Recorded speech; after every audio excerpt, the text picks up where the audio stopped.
I will find every last member of the Yotei Six. And I will bring you peace. Then I will join you in death. I swear it.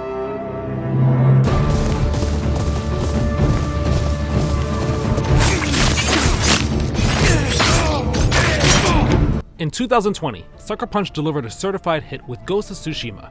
As a love letter to classic Japanese cinema, its gripping story, immersive open world, and visceral combat made it one of my favorite games from the PlayStation 4 generation. 5 years later, the team is back with Ghost of Yōtei, a game that aims to give us more of what we got before, just refined to a razor's edge. Not every swing lands, and the reliance on what worked before weakens Ghost of Yōtei in some key ways, but when it hits, it's sharp enough to cut through the noise and make this another fun and memorable adventure. Before she died, my mother told me stories of Onryo, ruthless spirits who wander the land, seeking vengeance.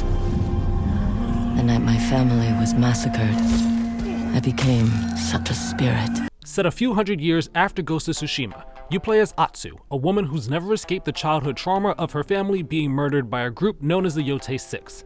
Driven by hate and the goal of getting justice, Atsu returns home 16 years later to hunt the group down. It's not a groundbreaking story, and at times it can be predictable, but as with anything, the execution is what really matters, and Ghost of Yotei's writing and presentation are more than up to the task. Right from the start, there's a level of intimacy that makes it more captivating than the story in Tsushima. Through a masterful blend of excellent pacing, cinematography, music, and performances, the story's opening minutes had me utterly engrossed in Atsu's plight. What sealed the deal was how you yourself used the touchpad on the DualSense to write the names of the Yotei Six on her sash. The DualSense's unique features are often underutilized, so I appreciated how it was used here to instantly connect me with Atsu and make her hunt my hunt. A common critique of Jin from Ghost of Tsushima is that he's bland and uninteresting because of how he's constantly worrying about being an honorable samurai. I never shared that sentiment, but I do believe that Atsu's a significantly more interesting character. She immediately embraces the Onryo persona and uses the fear it strikes into others to empower her and bolster her resolve in seeing this quest to its conclusion. Revenge may be her singular goal, but I love the complexity that arises in its wake as she reckons with how it's affected her and those in her orbit ever since that harrowing night. Actress Erika Ishii does an excellent job in the role, imbuing Atsu with the fierce determination that makes her a terrifying force and the painful desperation of a woman who wants to be freed from years of agony. Atsu's present condition is wonderfully juxtaposed with several playable sequences that flash back to her youth with her family. Whether it's learning how to forge a sword with her father, playing a game of Zenny Hajiki with her mother, or having some innocent fun with her brother, these sequences do a good job of showing all that Atsu lost with their deaths. Making these sequences more impactful is the ability to switch between past and present at will. This puts the stark difference in worldview on full display, most notably at their home, where it's lively and serene in the past, but scarred and decrepit in the present. Although she starts the story as a lone wolf, Atsu slowly builds up a group of allies that she can rely on. I really enjoyed the supporting cast of characters and their various stories, as they brought out a warmth and compassion in Atsu that she typically keeps buried within. Some of my favorites were the weapon masters you could find in different parts of the world who add new tools to your arsenal. The training arcs you partake in are brief yet fun, and the stories for these masters are usually closely tied to the narrative of whatever region you're in, giving more of a reason to be invested in them. What are we going to do with this one, Saito? Make an example. It's tough enough to create one good antagonist, and Ghost of Yōtei has the unenviable task of making 6. Some members of the Yotei Six are more fleshed out than others, but overall, they're a solid group of characters with each one getting their own dedicated arc in the story. As the leader of the group, Lord Saito takes over the main antagonist role, and I found him to be a notable step up from Khotun Khan, even if they have roughly the same amount of screen time. Having a personal connection to Atsu already improves things, but the depth provided by Saito's ambitions and motivations makes him more than just another villain who wants to rule over others. Saito absolutely commands the screen whenever he's present, with actor Feodor Chen giving a charismatic and menacing performance that I wish we got more of. If there's one issue I have with the story, it'd be its structure. In the lead up to release, one of the key pieces of the marketing was how Ghost of Yōtei had a non-linear narrative that allowed you to pursue the various leads you had for the Yotei 6 in whatever order you wanted. While this is true, it's not as open-ended as one may think. You're presented with leads for each member of the group, but only 2 of them actually allow you to track down and eliminate their target. The other leads offer an illusion of choice, with their targets not actually being able to be eliminated until a predetermined point in the back half of the story. Narratively, it makes sense why these specific targets can only be taken down when the story says so, and it just so happens that I plan to tackle them in that specific order anyway. But if I only get a say in the matter for 2 of the 6, I'd rather not have a say at all.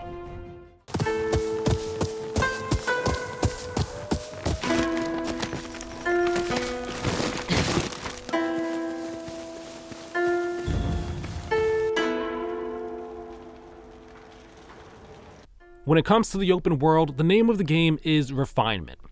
One of Ghost of Tsushima's defining qualities was its emphasis on natural, player-driven exploration, and Ghost of Yōtei wholeheartedly doubles down on that philosophy.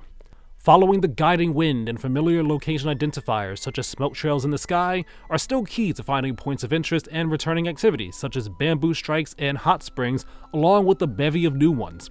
A murder of crows, for example, signifies a wolf den where Atsu will team up with the animal to free other wolves that have been captured by Saito's men. Making discovery easier is the addition of a spyglass that Atsu can use at any moment to find places that haven't been visited yet and add them to your map. This convenience saw me use it quite liberally in the early hours of the adventure to spot anything and everything I could. Eventually, I chose to use it sparingly because it felt like it simplified things too much. Instead of actually discovering locations and activities in the world, using the spyglass felt more like deliberately adding things to a checklist. Others may not feel the same way, but such a mindset runs completely counter to the more natural freeform manner in which the franchise intends for you to build a list of things to do.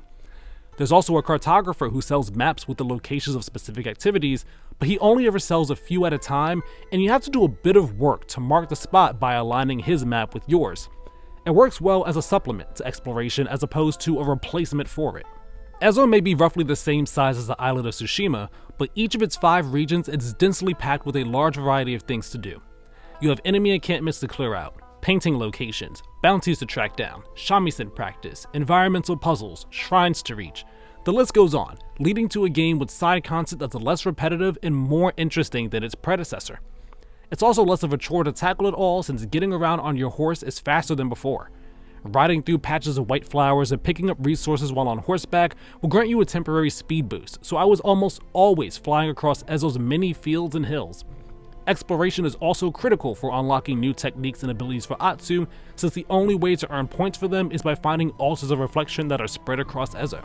With so much on offer, it's easy to get distracted from whatever your primary goal is at any given time, and made even more difficult thanks to the spontaneous way in which you'll come across many of the game's meatier side quests. You might hear the sound of a storyteller who regales you with the tale of a haunted estate, leading you to search the property and uncover its mysteries. You might be riding your horse toward an injured person when all of a sudden you get thrown off because of gunfire, and are now sneaking up a hill to take out your assailants. You might even find a trail of blood in the woods that leads to a bounty you hadn't picked up yet. The stories told in these side quests are genuinely interesting, and the rewards are worth the trouble. Going one step further is how seemingly minor people and places I found while exploring in the open world would actually end up being key parts of a side quest I had yet to discover. One such instance happened when I came across a group of travelers peacefully eating around a campfire. They offered me a meal, and I gladly obliged, taking this opportunity to bask in its serenity and be one with the world for a few minutes. Shortly after, I crossed paths with a monk who mentioned one of those travelers, beginning a side quest that completely recontextualized the tranquil encounter. In the greater pantheon of open world games, this is not a big thing, but it does somewhat add to the immersion by making Ezo feel a bit more lived in. Aren't you lucky I'm here?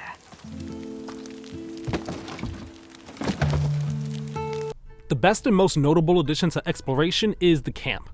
No matter where she is, Atsu can set up camp and cook food to gain a perk in combat, or craft ammo and supplies with the resources she has. A member of her wolf pack could join as well, letting you purchase any items or upgrades they might be offering. While fast travel is still shockingly fast in Ghost of Yōtei, I appreciate the convenience of being able to restock and resupply on the spot, and then continuing the journey from there. It should also come as no surprise that the open world is stunning. Whether I'm riding past sakura trees in Oshima Coast with clear sunny skies overhead, or staring in awe at the Aurora Borealis, Ghost of Yōtei's stellar art direction constantly produces gorgeous sights across the Ezo region. Yet, despite how enjoyable it is to explore this world and get lost in its many stories and activities, I can't shake the overwhelming sameness of it all when compared to Ghost of Tsushima. The challenge of any sequel is finding a way to build on the core ideas that worked well before, to introduce new ideas that make for a new and improved experience while keeping it fresh for returning fans. Sucker Punch largely accomplished the former, but isn't quite able to do the latter. Initially, the feeling of engaging with these open world systems again for the first time in years was exciting. I loved literally and metaphorically going where the wind took me as I got reacquainted with them and noticed the new additions. A few hours later, although I was still having fun seeing all that Ezo had to offer, that new game shine had worn off once I realized that I wasn't actually engaging with the world or traversing it in any substantially different ways than before. Even with the new setting, as beautiful as Ezo is, none of it seemed like something that I wouldn't have seen in the last game. Everything about exploration just feels like business as usual. The closest it gets to keeping things fresh is in the snow-covered mountains of Teshio Ridge, which features a criminally underused weather mechanic and clever environmental puzzles that are specific to the region. Ghost of Tsushima's take on open-world exploration was novel at the time, and still is to a degree, but Ghost of Yōtei isn't interested in taking big steps forward with its open world. It rather takes small, incremental steps to provide an experience that's an improvement on paper, but similar enough to make you forget about the differences and feel like you're playing the same game from 2020. They're smart yet safe additions that allow the game to settle for coloring inside the lines that Tsushima already drew, instead of using those lessons to create an exciting new piece.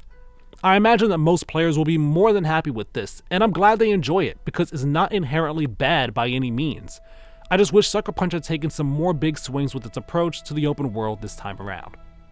Maple tree? What are you talking about? I said maple tree! Maple tree!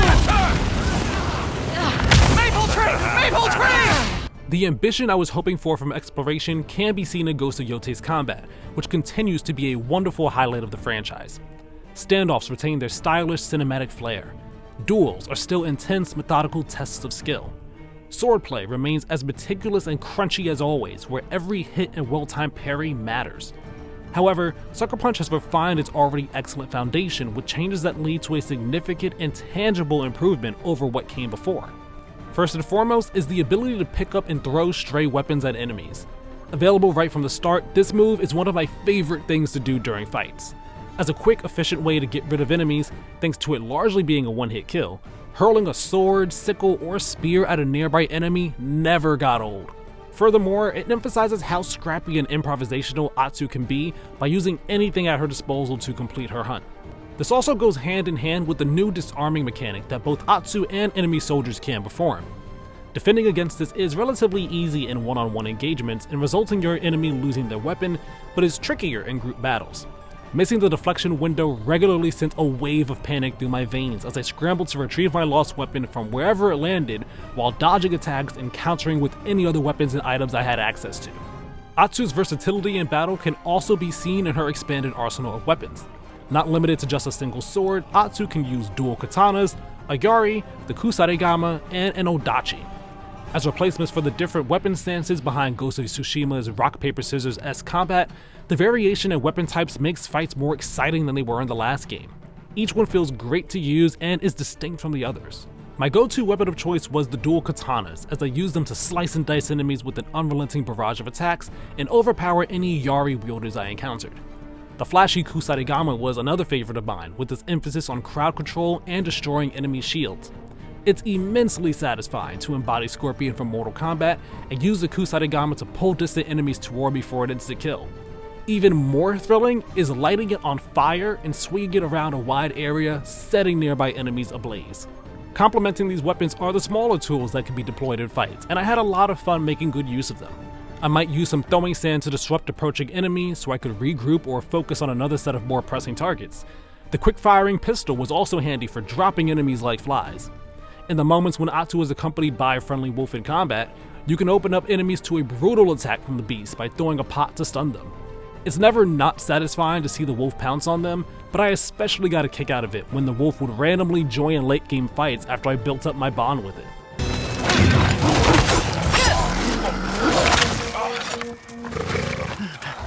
Just like in Tsushima, Atsu has multiple sets of armor and dozens of charms that are geared toward different playstyles. What Yotei adds is the much appreciated option of creating multiple loadouts for your gear. As someone who leans towards being aggressive with the hints of stealth thrown in, I didn't take much advantage of this since I typically stuck with a single loadout until I got a better piece of armor that worked with my playstyle. Nevertheless, it's a great addition to have on day one and not have to wait for a post-release update. Speaking of playstyles, stealth was a major pillar of Ghost of Tsushima, and although it's still present, I feel like Yotei doesn't emphasize it as much outside of very specific scenarios. You still have a bow and arrow for quiet ranged kills, smoke grenades for concealed kills or evasion, and your standard assassination abilities. Outside of these options, all you have are stray bowls that can be thrown to make noise, craftable blinding bombs, and once again, the Kusarigama, which can be used for distant stealth kills. They're effective tools, but it's a bit disappointing seeing stealth take such a back seat in Yotei. This is very much a game about facing your enemies head on, and honestly, I'm not too fussed about it since the loud and proud battles have always been where I had the most fun in the series. I love tossing explosive bombs to preemptively whittle down enemy numbers while charging into a fight with my dual katanas. I love the thrill of parrying enemy attacks from all directions and swapping weapons to adapt to my next target. I love the rush that comes from being disarmed and hustling to get my weapon just in time to avoid the next attack. I love stunning an enemy and having my Wolf Kiba land the finishing blow while I turn my attention to other adversaries. I just love unleashing the fury of the Onryo on anyone who stands in my way in one bloody, dynamic, exhilarating battle after another. Situ Rainu. Why do you always call me that? It means one who is easily lost in the hunt. I am not blind to what you do with the weapons you carry, but like me, maybe you can find a better path. All in all, I spent 55 hours with Ghost of Yōtei and had a lot of fun with it. The structure of its narrative doesn't completely live up to its freeform promise, but the story is engrossing and anchored by a fantastic lead performance from Erika Ishii. Combat is a cut above what came before, with this diverse set of weapons and tools making fights exciting affairs that I always look forward to. The Ezo region does look lovely and comes with a suite of activities that are both engaging and memorable, plus subtle refinements that build on the existing exploration systems. But there's a creative spark missing that keeps exploration from being as consistently wondrous as it was in the original game, leading to an open world experience that, while enjoyable, isn't as fresh or impressive the second time around. This lack of innovation is a big part of why Ghost of Yōtei isn't able to reach the amazing heights of its predecessor, but the overwhelming sum of its parts still makes it a great game overall.